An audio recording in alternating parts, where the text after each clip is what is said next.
The exciting stories of 29 pioneers of science are presented in these pages. They are stories of human drama and the drama of ideas, of the excitement of discovery, and of soaring leaps of imagination. And in all the stories we probe the subtle strategy by which these pioneers sought to understand nature, never seeking power, only understanding. There could be some argument about the title of this book. In a sense, there are no breakthroughs in science, or precious few. It was Sir Isaac Newton who said, "If I have seen further, it is by standing on the shoulders of giants." Newton was humbly acknowledging a debt, for it was Galileo who had explored force and motion and acceleration, even hovering on the brink of gravitation. Newton had merely gone one step further. In a brilliant flash of insight, he had theorized that the forces reaching to the top of an apple tree might extend endlessly into space, even to the moon and the planets, holding them in regular orbits. Newton was born in 1642, the very year Galileo died. The year is a coincidence, but it illuminates the point. Again, Michael Faraday closed the gap between electricity and magnetism. James Clerk Maxwell linked both with light. Albert Einstein, building upon an experiment by two other men, associated energy with mass and the speed of light, and time with space, bringing us closer to perceiving the grand unity in all nature. But there is some magic about the word breakthroughs. These chapters had their beginning as a series of articles in Senior Scholastic magazine.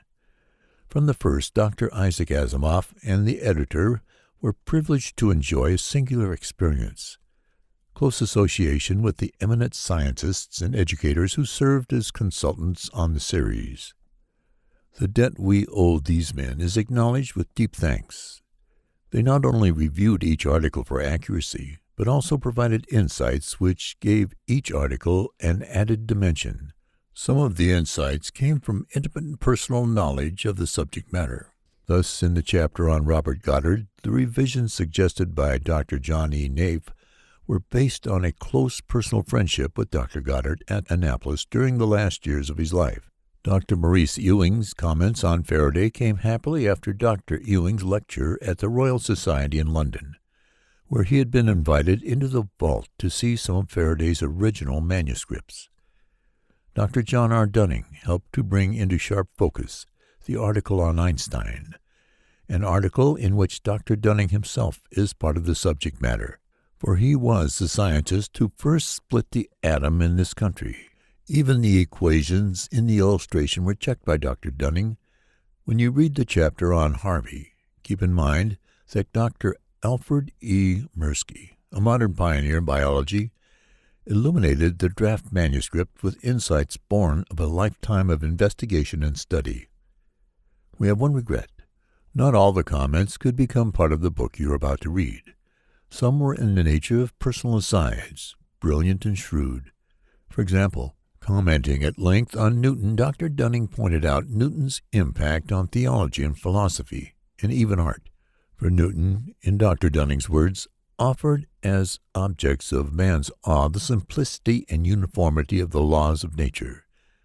God thus appeared to be not so much of a super-riddle, and more of a super-planner. If Newton brought the heavens within the reach of man's intelligence, he also consciously glorified the divine intelligence. Eric Berger, Editorial Director, Science Division, Scholastic Magazines. Chapter 1. Archimedes. I can move the world. One man, it might be said, once fought an army. Ancient historians tell us that the man was old, over 70. The army was that of the strongest power in the world, Rome itself. But the old man, a Greek, fought the Roman army to a standstill for nearly 3 years, and almost won. The old man was Archimedes of Syracuse, the greatest scientist of the ancient world.